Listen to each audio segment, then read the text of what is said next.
Good early afternoon, AP Language and Composition students.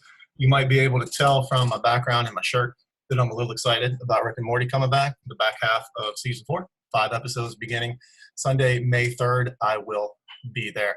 But you don't care so much about that as you care about the class stuff. I took, I guess you'd call it, is that the verb, a webinar yesterday where we got some information about the exam process that I'm going to share with you. I got some information about conferences, and I have another handout that was just sent in Remind to you, created by a fellow named Aaron Gallego, or one Google pronunciation said Gallego. A digital colleague of mine, I know I'm online only, created a document.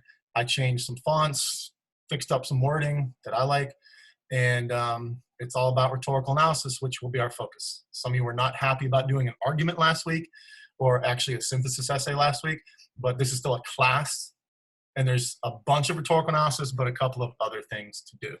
So without further ado, let me show you some of the stuff that you might want to know. For example, here is a collection of notes from the webinar.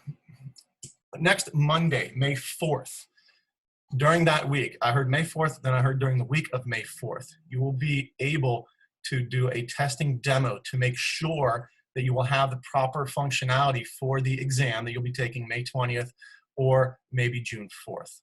Things to note, you will get an e-ticket in the mail 2 days before your exam. So May 18th would be the date for us. And any other exam you have, it's supposed to be there for 2 days. You will get a separate ticket for each exam. You will have an email, and it will be on the My AP part of College Board. So myap.collegeboard.com. You can check to make sure you were registered. They did say you cannot take an exam if you weren't registered for it. So let's hope that we registered and did this properly. For exam security, this will be a non-transferable e-ticket, but that should be obvious. We are okay because on the original test date, it'll be 11 a.m., which I think is a decent time, even for those of you who sleep in a little bit. Some of you might want to scale back a little and start getting up at 10 instead of noon or 2 or 4 or whatever. But there are kids taking this at 3 or 4 a.m., which I'm glad we don't have to do. And Mr. Packers, the guy who ran this thing, said this year's scores will be very similar to previous years. Said they've never curved it, and it will be similar. And we'll see how that goes. Here's things to note about the exam. You are doing one question and one question only, which is great on one level and not on another. You'll be automatically entered into the June administration if you do not use your e-ticket May 20th. So don't panic if you don't take it that day. You cannot use Internet Explorer, I found out yesterday. Safari is doable. Many of us use Google Chrome, Firefox, and Edge were stated in the webinar. You can type your essay and copy and paste it. And this is what you'll do next week, practice. You can attach your essay, or you can handwrite your document, take photos, and then upload. But note it says here in the vertical format, not the landscape or horizontal format, you can attach up to 5 photos with a page per photo. You probably won't write 5 pages. You'll probably be writing 2 to 3 pages, maybe a 4th. You'll get all this information next week. I just want to share it now. Note this, and this was repeated multiple times. They understand that things will happen. If you lose your Wi-Fi, for example, they said, if it's proved that you lost your Wi-Fi, of course you will have a chance to make up an exam. They've said that if you are disrupted by, for example, a sibling, your baby brother is yelling and screaming, you can, within 48 hours, explain what happened. Now, if you're sick, if there's interruption from the family, if there's a power outage, if there's a technical disruption, he said you will be approved for the makeup exam. If you simply ran out of time because you didn't time yourself very well, which we're doing the next several weeks, that is not a good excuse. But they seem to be very student-friendly with this stuff. This is going to be up, I believe it might be on College Board now, 5 steps to take. Review your contact info. Check your tech. I found this to be interesting. If you have Grammarly on your phone, your computer, whatever, somehow that does not go with the testing software, and you will not be able to test. So if you have Grammarly, get rid of that before May 20th. Next Monday, if it shows up May 4th or Tuesday or Wednesday, whenever, we'll know and we will take care of this, and we'll practice typing up, submitting response. You do it through Google Classroom. You know how to do it. We'll just make sure that we get this done the proper way. Of course, you're going to have to get what you need. You need to know your AP ID, make sure your device works, Chrome, Firefox, Safari, Edge, browsers, and all that kind of stuff. There is a cb.org/AP Open Book Tips test for you. They'll explain. Then, of course, we'll get all that. Those 5 steps are available right there. For your exam day, they're requesting you to check in 30 minutes before the exam, which if you were taking it out to Loma High School, they'd tell you to be there at 7:30 for an 8 o'clock exam, just to make sure you can get in. They said there's a few minutes of various security features you will need to verify your identity and such. You'll have then 45 minutes to work, and you'll have 5 minutes to upload. Now, a big thing was don't refresh your browser or hit the back arrow, but they also said you will be able to get back in with your AP ID. It's just an idea not to do that. If something occurs, you can go right then to request the makeup because you couldn't get uploaded, whatever. They say there are sophisticated techniques that they can't tell us about, of course, for exam security. There's plagiarism detection software. You'll get your scores later. They're usually around the 5th. Now they're going to be around the 15th.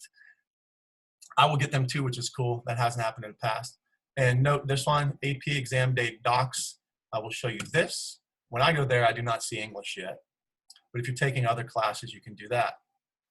Okay, that's a run through the exam. Let's move on to something else. As you can see all of my tabs up here. How about conferences? Let's get some conferences in on Friday. 2 people signed up out of 142 today. So I'm giving them this and I might talk to them later. Friday, fill in the, what is that? What do you want to call that? Fuchsia, magenta, pink, whatever. Or in the afternoon. We can talk about this stuff. We can go over today's rhetorical analysis with Richard Louv piece. We can do whatever you want to do. Sign up, put your name in here. As you see, Finn has done there with multiple ends.